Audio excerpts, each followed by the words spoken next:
Sebelum kita memulai ibadah kita pada hari ini, mari kita berdoa secara pribadi.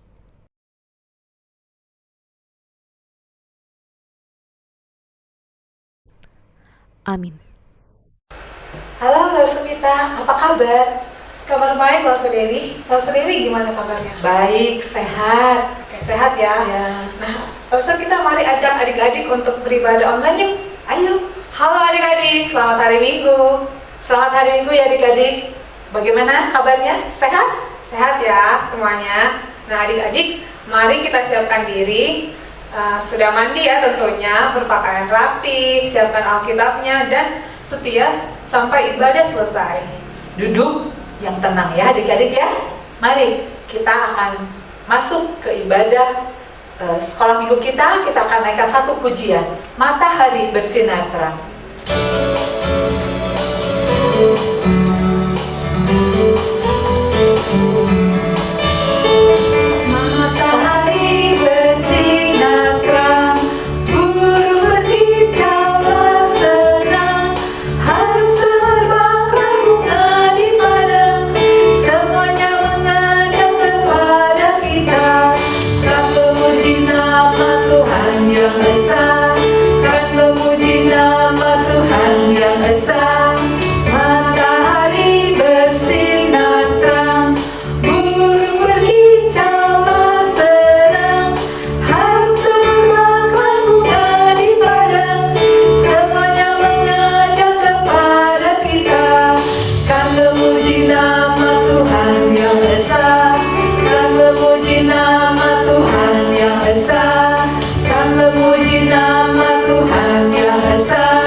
Nah adik-adik, sebelum kita mau memuji dan mendengarkan firman Tuhan lagi, mari kita berdoa ya.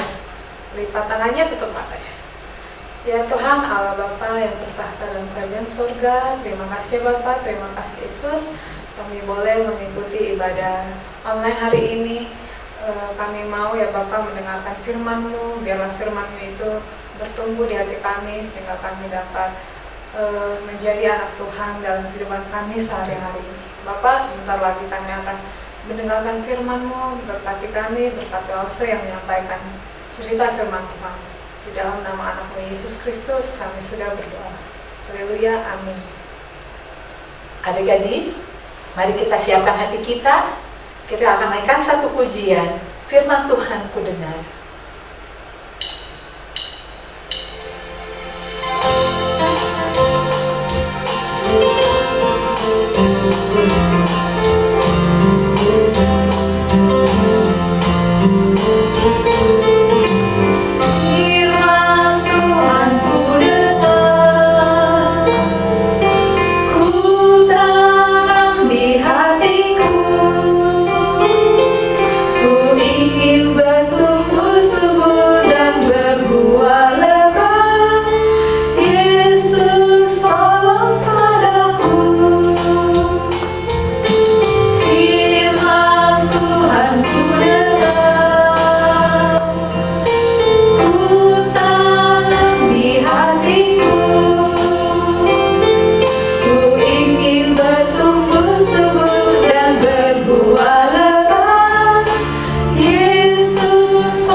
Adik-adik, mari kita berdoa, mohon Tuhan menolong kita untuk kita bisa mendengar firman Tuhan dengan baik. Bapa kami dalam surga, kami bersyukur untuk saat ini Engkau mau berbicara kepada kami lewat firman yang akan kami baca, renungkan. Tuhan tolong kami supaya mengerti dan berikan kami hikmat dan kekuatan untuk hidup seturut dengan firman-Mu. Terima kasih di dalam nama Tuhan Yesus kami berdoa, amin. Halo adik-adik, apa kabar? Lause berdoa kiranya kalian semua dalam keadaan baik, tetap semangat ya. Lause senang hari ini kita bisa bertemu lagi dengan adik-adik semua untuk berbagi firman Tuhan. Hari ini firman Tuhan akan kita baca renungkan bersama terambil dari kitab Roma pasal 6 sampai 8. Ayo siapkan Alkitab kalian ya. Tapi sebelum kita mulai, ngomong-ngomong, selama minggu lalu, hal apa yang kamu lakukan yang paling menyenangkan? Ayo coba diingat. Mungkin liburan, weekend bersama keluarga, makan bareng bersama papa mama, atau nonton film yang bagus. Ya tentu ini menyenangkan dan keren ya adik-adik. Mungkin masih ada hal-hal menyenangkan lainnya yang kamu lakukan.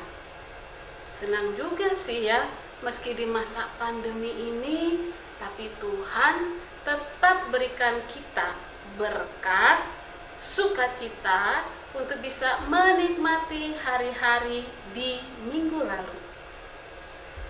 Tapi adik-adik, ada nggak hal yang kurang baik, kurang menyenangkan yang telah kamu lakukan di minggu lalu?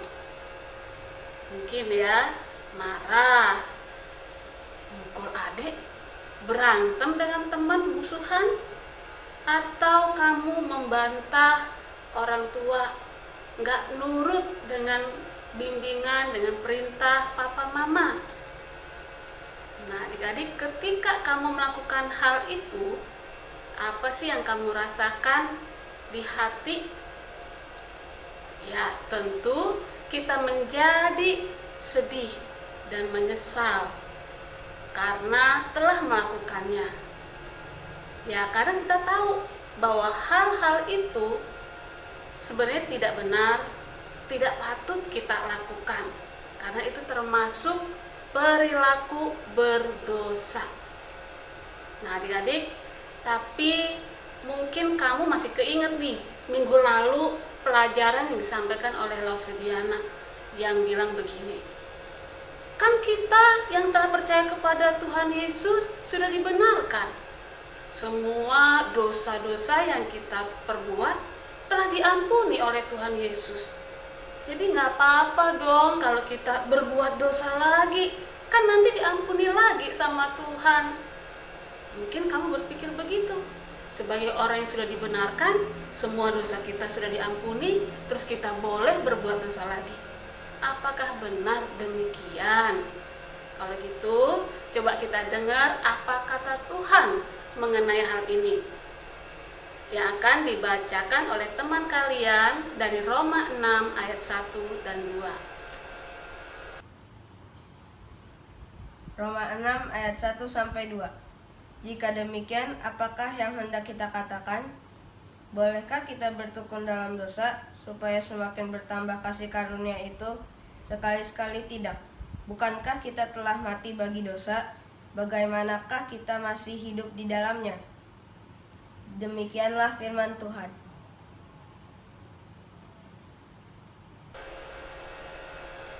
Jadi sudah sangat jelas ya adik-adik apa kata Tuhan bagi kita. Jangan mentang-mentang sudah dibenarkan, diampuni dosanya, kemudian dengan sengaja terus-terusan berbuat dosa dengan alasan Tuhan kan akan ampuni. Enggak ya, bukan begitu adik-adik. Justru sebagai tanda dari orang yang sudah diampuni, dibenarkan, kita akan mulai semakin membenci dosa. Justru kita mau hidup lebih benar dan kudus.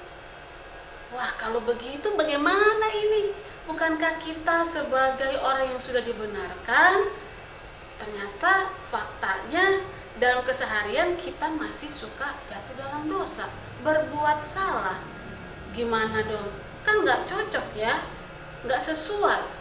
Status kita orang yang sudah dibenarkan Tuhan, tapi kok kelakuan nggak benar, melakukan dosa.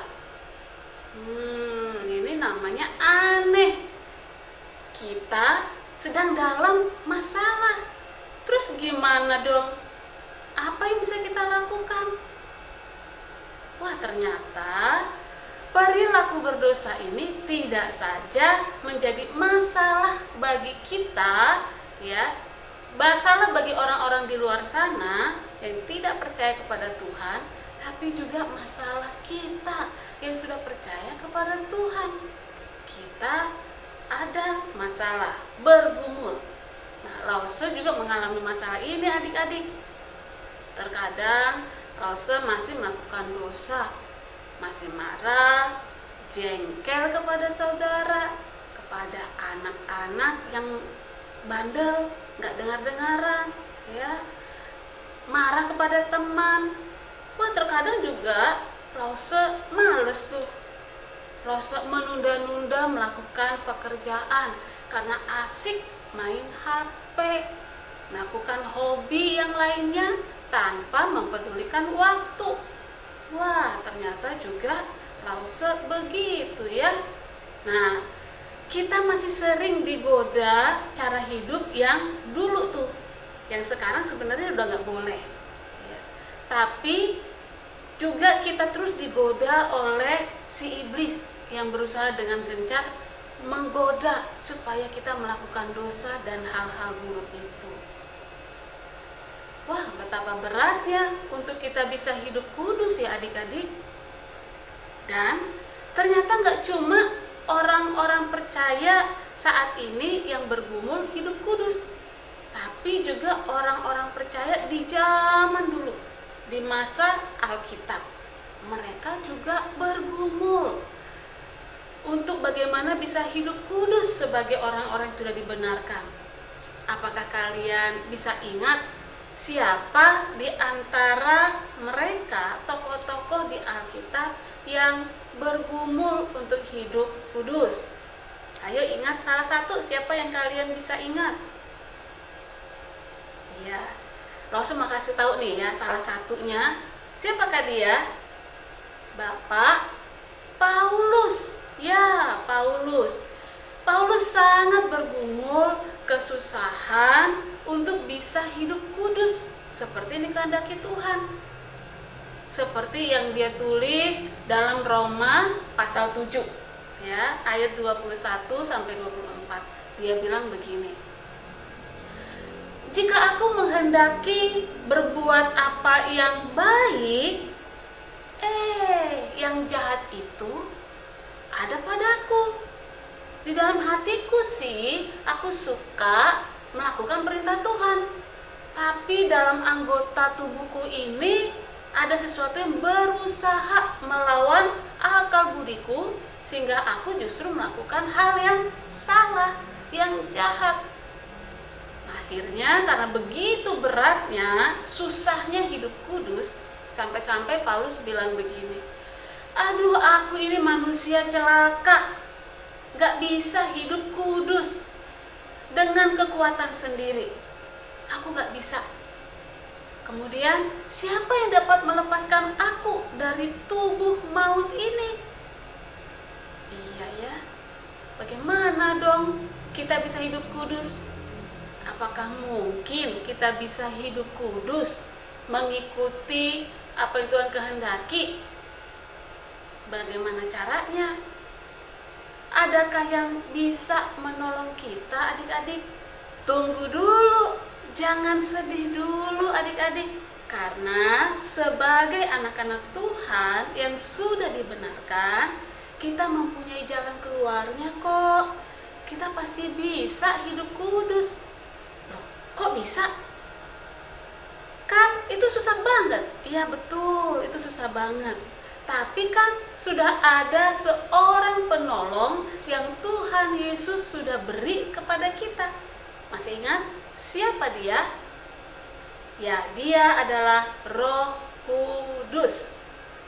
Roh Kudus adalah Allah yang tinggal dalam kita, dan dia akan bekerja memampukan kita untuk berjuang melawan dosa, mematikan kebiasaan-kebiasaan lama yang salah dan dosa, ya, untuk semangat mencapai kekudusan supaya semakin serupa dengan Kristus, baik dalam pikiran, perkataan, dan perbuatan kita. Wah, keren ya Tuhan kita. Akhirnya kita bisa lega dan mengatakan apa seperti yang dikatakan oleh Paulus. Syukur kepada Allah oleh Kristus Yesus Tuhan kita yang telah memberikan Roh Kudus kepada kita untuk menolong kita. Nah, adik-adik masih ingat Paulus yang semula begitu jahat, membenci Tuhan Yesus, dan dia memusuhi orang-orang Kristen. Namun sekarang dia oleh pertolongan Tuhan Roh Kudus, dia berubah. Ya, dia sekarang semakin mengasihi Tuhan, melakukan perintah-perintahnya dan memberitakan Injil, kabar baik kepada semua bangsa-bangsa. Dan dia mau membantu orang-orang supaya mereka bisa hidup lebih baik sebagai orang Kristen. Nah, Rasul Paulus sudah mengalami transformasi, yaitu perubahan hidup oleh pertolongan Roh Kudus. Nah, kalau begitu pasti kita juga bisa adik-adik untuk hidup kudus. Ya, Roh Kudus akan membantu kita untuk bisa berubah seperti firman yang sudah Tuhan beritakan di Roma 8 yang akan dibacakan oleh teman kalian. Roma 8 ayat 5, 6 dan 26a.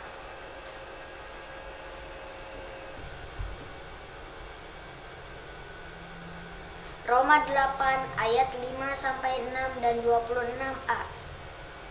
Sebab mereka yang hidup menurut daging memikirkan hal-hal yang dari daging. Mereka yang hidup menurut roh memikirkan hal-hal yang dari roh. Karena keinginan daging adalah maut, tetapi keinginan roh adalah hidup dan damai sejahtera. Demikian juga roh membantu kita dalam kelemahan kita, sebab kita tidak tahu bagaimana sebenarnya harus berdoa. Demikianlah firman Tuhan.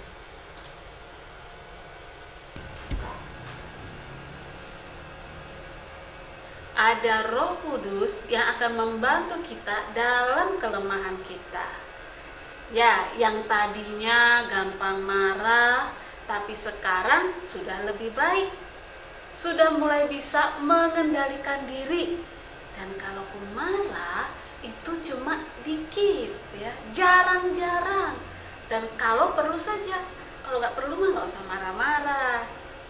Nah, yang tadinya ogah-ogahan, malas belajar, tapi oleh Roh Kudus kamu sekarang ingin belajar lebih giat, mau lebih fokus konsentrasi belajar dengan menyingkirkan hal-hal yang bisa mengganggu konsentrasi kamu. Misalnya tuh, kamu mulai singkirkan HP supaya kamu tidak tergoda, ya. Nah, tadinya suka nyontek, sekarang sudah nggak mau lagi tuh nyontek, karena kamu sudah tahu itu nggak sesuai dengan kehendak Tuhan yang bilang jangan kamu mencuri. Ya, nyontek itu juga bagian mencuri. Nah, adik-adik, menyontek itu juga bisa merugikan kita dan orang lain sekarang dan kelak. Dan masih banyak lagi yang akan diubah dalam diri kita, diperbaiki oleh Roh Kudus dalam setiap kita. Wah, betapa senang dan bersyukurnya kita. Ternyata ada pertolongan yang Tuhan Yesus berikan kepada kita. Jadi semangat deh ya, kita hidup kudus sebagai orang-orang yang sudah dibenarkan. Kalau gitu, sekarang apa nih yang akan kamu lakukan? Teman kalian akan membacakan bagian firman Tuhan yang akan menolong kita. Apa yang akan kita lakukan? Ya, Roma 6 ayat 12 dan 13. Roma 6 ayat 12 sampai 13. Sebab itu hendaklah dosa jangan berkuasa lagi di dalam tubuhmu yang fana, supaya kamu jangan lagi menuruti keinginannya. Dan janganlah kamu menyerahkan anggota-anggota tubuhmu kepada dosa untuk dipakai sebagai senjata kelaliman. Tetapi serahkanlah dirimu kepada Allah sebagai orang-orang yang dahulu mati, tetapi yang sekarang hidup. Dan serahkanlah anggota-anggota tubuhmu kepada Allah untuk menjadi senjata-senjata kebenaran. Demikianlah firman Tuhan. Ya, sekarang kita mau menyerahkan hidup, tubuh kita sebagai sarana alat kebenaran bagi Tuhan. Melakukan hal-hal yang benar, yang sesuai dengan firman-Nya. Bukan lagi melakukan hal-hal yang tidak benar, yang menjadi alat kefasikan. Misalnya ya, kita perhatikan sekarang bagaimana anggota tubuh kita gunakan sebagai alat kebenaran. Pikiran, ya, pikiran kalau sekarang kita mau memikirkan hal-hal yang baik, yang kudus. Misalnya menghafal ayat Alkitab, supaya dengan itu kita bisa bertumbuh. Bukan lagi memikirkan hal-hal yang buruk, yang kotor, yang najis. Tidak. Nah, itu pikiran. Nah, mata kita gunakan melihat, ya, menggunakannya dengan baik, membaca Alkitab dan baca buku-buku yang baik, mengerjakan PR, ya, menggunakan TV, film, video game dan internet dengan bijaksana. Nggak lagi gunakan mata untuk menonton film yang nggak pantas atau mengikuti situs web di internet yang buruk, atau mata ngelirik mau mencontek, ngerjakan PR atau ulangan, atau membaca buku majalah yang gambarnya tidak pantas. Nggak mau gitu lagi. Nah, gimana dengan telinga? Kita mau gunakan telinga untuk mendengarkan bimbingan orang tua kita, guru, lause di sekolah minggu, bukannya mendengarkan gosip, mendengarkan musik dengan kata-kata yang memaki-maki, kasar, tidak membangun. Nah, gimana dengan tangan kita? Kita mau gunakan tangan ini untuk menyelesaikan tugas-tugas di rumah. Mungkin memainkan alat musik untuk memuji Tuhan, mengerjakan tugas sekolah, melayani keluarga. Bukannya gunakan tangan untuk kirim pesan chat di WA atau waktu nge-zoom atau di media sosial dengan kata-kata yang kasar, yang julid. Ya, tidak juga menggunakan tangan untuk mencuri, enggak lagi. Gimana dengan kaki? Kita menggunakan kaki untuk pergi beribadah ke gereja. Ya, kita nanti doakan supaya pandemi ini cepat kelar, supaya kita ke gereja dan adik-adik mesti rajin, ya. Dan juga mau gunakan kaki untuk segera menolong orang yang perlu bantuan. Bukannya pergi ke tempat-tempat yang tidak pantas. Mulut gimana nih mulut? Kita gunakan untuk hal yang baik, berdoa, memuji Allah, ya, menyanyi, menceritakan tentang Tuhan Yesus dan memberikan semangat kepada orang lain. bukannya gosip, kata-kata kasar, membantah orang tua dan orang lain. Nah, kita perlu ingat bahwa melakukan dosa itu juga hal yang memalukan, mendatangkan kerugian. Ya, seperti firman Tuhan katakan di Roma 6 ayat 20. Hal itu memberi kita rasa malu. Maka kita diminta untuk memberi diri dipimpin oleh Roh Kudus. Nah, adik-adik, hari ini kita sudah belajar bagaimana Allah menguduskan kita umatnya. Nah, sebagai orang-orang yang sudah dibenarkan, kita masih bergumul melawan dosa sampai kapan? Sampai seumur hidup. Tapi hari ini kita sudah diberkati oleh kebenaran firman Tuhan bahwa ada Roh Kudus yang sudah diberikan kepada kita. Dia akan menolong kita supaya setiap hari bisa lebih kudus, lebih baik, serupa dengan Kristus Yesus Tuhan kita. Roh Kudus juga yang akan menggerakkan hati kita mau rajin, semangat baca Alkitab.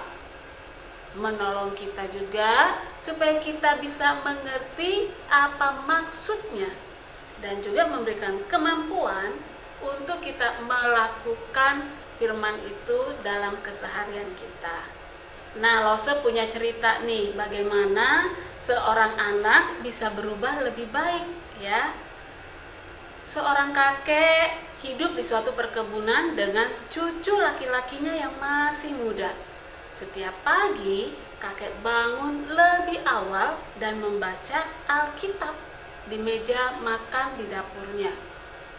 Cucu laki-lakinya itu ingin sekali menjadi seperti kakeknya dan mencoba untuk meniru semampunya. Dan suatu hari, sang cucu bertanya, "Kek, aku mencoba untuk membaca Alkitab seperti yang kakek lakukan, tetapi aku tidak memahaminya. Dan apa yang aku pahami, aku cepat lupa begitu aku menutup Alkitab." "Kek, apa sih kebaikan dari membaca Alkitab?" Sang kakek tidak menjawab. Dia malah berkata, "Ayo bawa keranjang ini ke sungai, isi dengan air, dan bawalah kembali ke sini." Tanpa bertanya, si cucu melakukan perintah kakeknya. Ia membawa keranjang arang itu ke sungai dan mencoba membawa air kepada kakeknya. Tetapi semua air habis menetes sebelum tiba di depan kakeknya.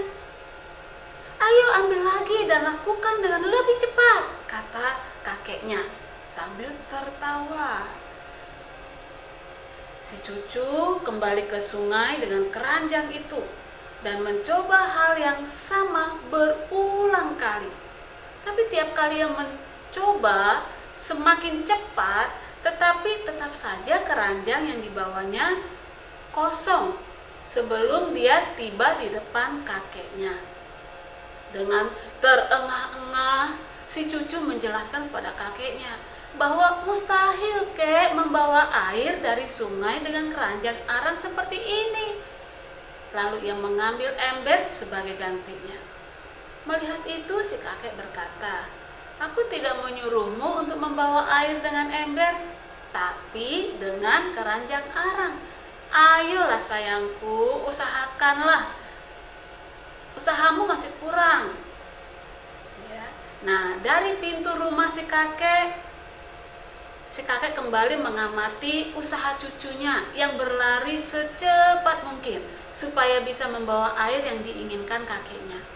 Tapi semua usahanya sia-sia belaka. "Kakek, lihat kan, semua usahaku sia-sia, tenagaku terbuang dengan percuma," kata cucunya dengan nafas yang terengah-engah. "Cucuku, sekarang coba kau lihat keranjang yang kau bawa," kata si kakek sambil tersenyum. Anak itu melihat keranjangnya. Kini ia tersenyum.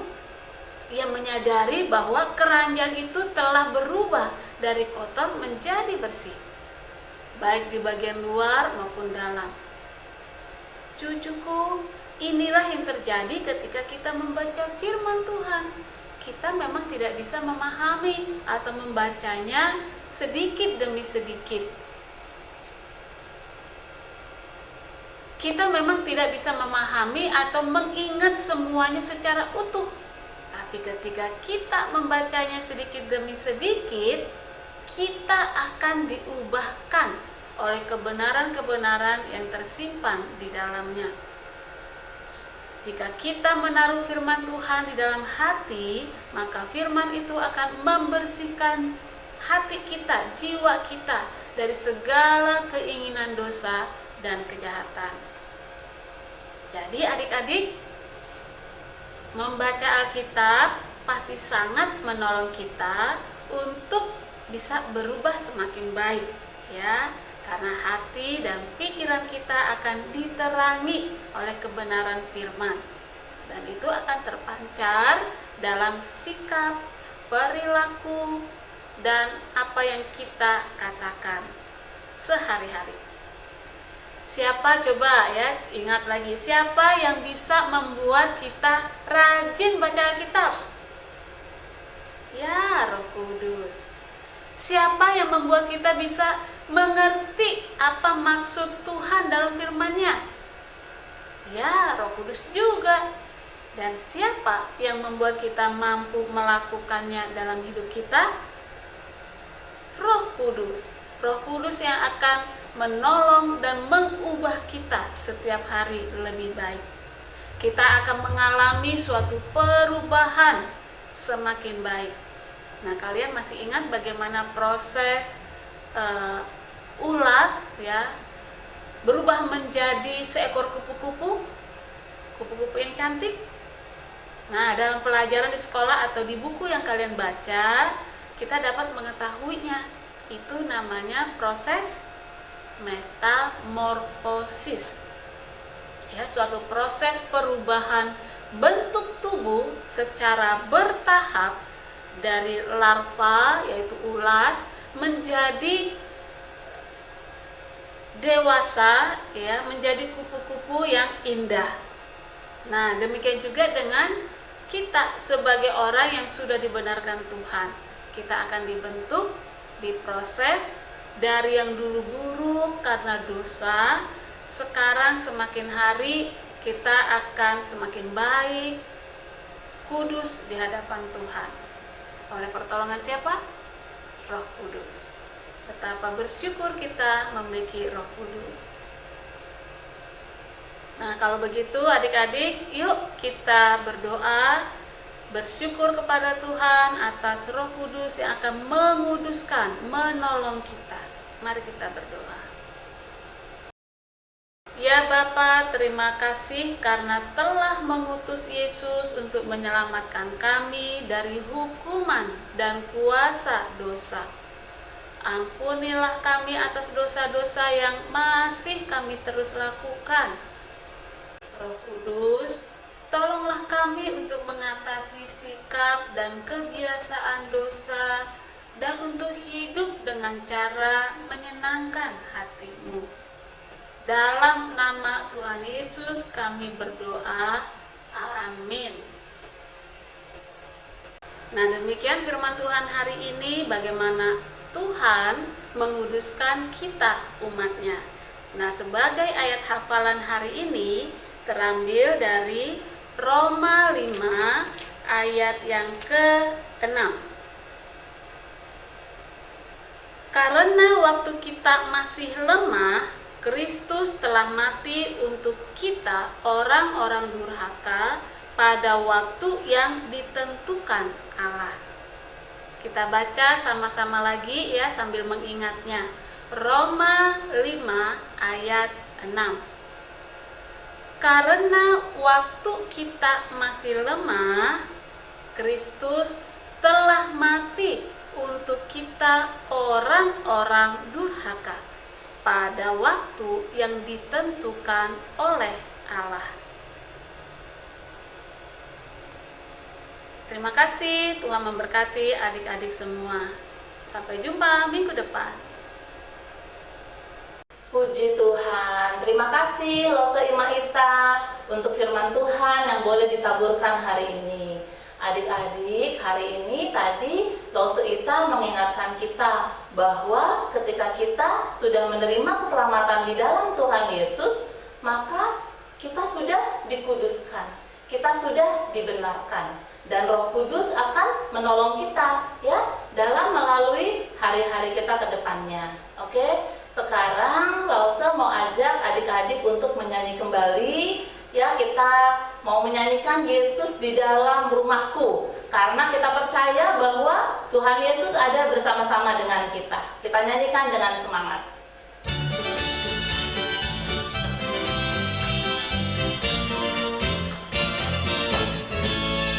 Yesus di dalam rumahku, senang-senanglah, senang-senanglah, senang-senanglah. Yesus di dalam rumahku, senang-senanglah, senang-senanglah. Kita nyanyikan lagi ya adik-adik, kali ini dalam bahasa Inggris. Semangat!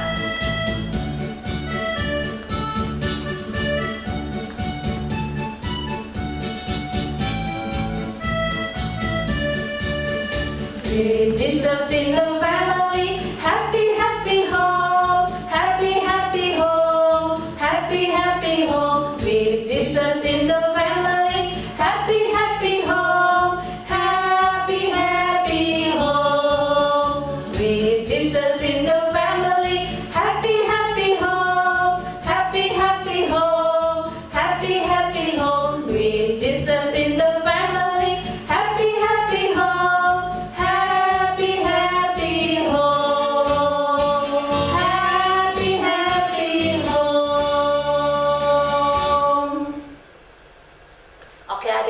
Kita sudah sampai di penghujung dari ibadah kita ya. Untuk itu minta tolong Lose Mita untuk tutup ibadah kita dalam doa.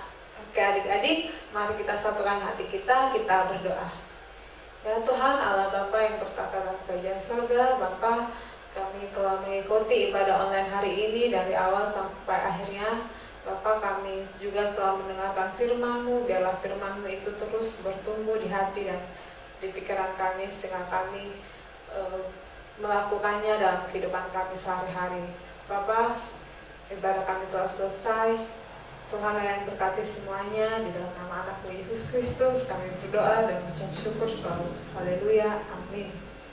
Bapa, terima kasih.